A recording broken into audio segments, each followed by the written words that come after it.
الحمدللہ والصلاۃ والسلام علی رسول اللہ اما بعد۔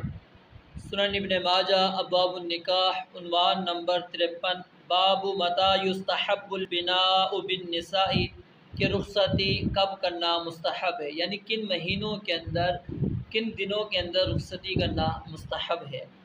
عائشہ رضی اللہ تعالیٰ عنہ سے روایت ہے، انہوں نے فرمایا نبی علیہ الصلوۃ والسلام نے مجھ سے شوال میں نکاح فرمایا اور شوال ہی میں مجھے رخصتی کرا کر اپنے گھر لائے۔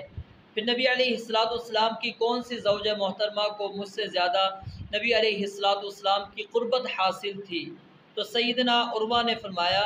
سیدہ عائشہ رضی اللہ تعالیٰ عنہ اپنے کنبے کی عورتوں کی رخصتی شوال میں کرنا پسند کرتی تھی۔ زمانۂ جاہلیت کے اندر شوال کا جو مہینہ تھا یہ نامبارک سمجھا جاتا تھا، منحوس سمجھا جاتا تھا۔ اس مہینے کے اندر لوگ شادی کرنے سے اجتناب کیا کرتے تھے۔ تو سیدہ عائشہ رضی اللہ تعالیٰ عنہ اپنی مثال دے کر اس غلط خیال کی انہوں نے تردید کر دی۔ آج بھی ہمارے معاشرے کے اندر چند مہینے ہوتے ہیں جن کو ہم منحوس سمجھتے ہیں، جیسے محرم ہو گیا، سفر ہو گیا۔ محرم کے اندر شادی کو حرام سمجھ لیتے ہیں، سفر کے مہینے کو منحوس سمجھتے ہیں، یا پھر کچھ مخصوص ایام ہوتے ہیں، کچھ مخصوص دن ہوتے ہیں۔ یاد رکھیے سال کے اندر کوئی مہینہ منحوس نہیں، کوئی دن منحوس نہیں، کوئی مہینہ منحوس نہیں، نہ کوئی سال منحوس ہے، کوئی بھی منحوسیت نہیں ہے۔ اور سیدہ عائشہ نے اسی عمل کی تردید کر دی کہ اگر یہ نحوست والا مہینہ ہوتا تو نبی علیہ الصلوۃ والسلام سب سے زیادہ محبت پھر مجھ سے نہ کرتے، پھر آپ علیہ الصلوۃ والسلام کا پیار سب سے زیادہ مجھ سے نہ ہوتا، آپ علیہ الصلوۃ والسلام کی دوسری ازواج سے پھر آپ کا زیادہ پیار ہونا چاہیے تھا۔ حدیث نمبر 1991 عبد الملک بن حارث بن ہشام، یہ روایت سند کے اعتبار سے ضعیف ہے، نے اپنے والد ابو بکر بن عبد الرحمن بن حارث بن ہشام سے روایت کرتے ہیں کہ نبی علیہ الصلوۃ والسلام نے ام سلمہ رضی اللہ تعالیٰ عنہ سے شوال میں نکاح کیا اور شوال میں انہیں رخصتی کرا کر گھر لے کر آ گئے۔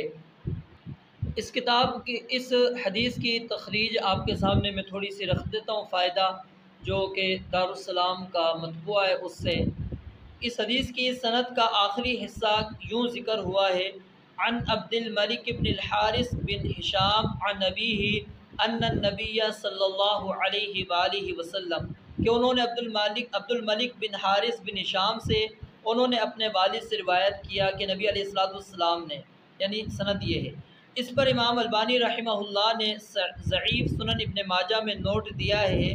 جس کے الفاظ یہ ہیں، وہ ابو عبد الملک، جو ابو عبد الملک ہے وہ ابو بکر بن عبد الرحمن بن حارث بن ہشام المخزومی ہیں،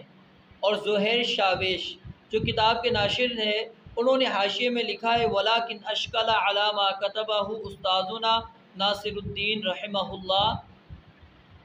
کہ علامہ ناصر الدین البانی رحمہ اللہ کی تحریر کردہ یہ بات میری سمجھ میں نہیں آئی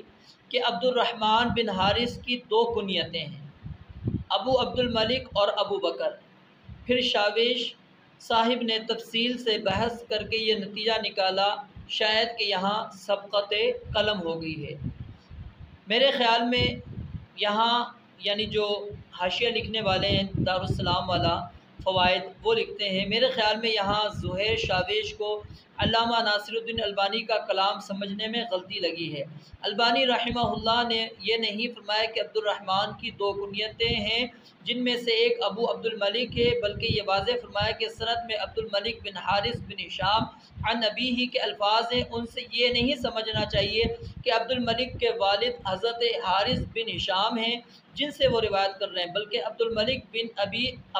ابی بکر بن عبد الرحمن بن حارث بن ہشام ہے، اور وہ اپنے والد ابو بکر بن عبد الرحمن بن حارث بن ہشام سے روایت کرتے ہیں، نہ کہ حضرت حارث بن ہشام سے۔ اور یہ ابو بکر بن عبد الرحمن صحابی نہیں بلکہ تابعی ہیں، جو کہ ام سلمہ رضی اللہ تعالیٰ عنہ کے نکاح کے موقع پر موجود نہیں ہو سکتے، اس لیے یہ حدیث کیا ہے، مرسل ہے۔ تو یعنی یہ فوائد لکھے ہیں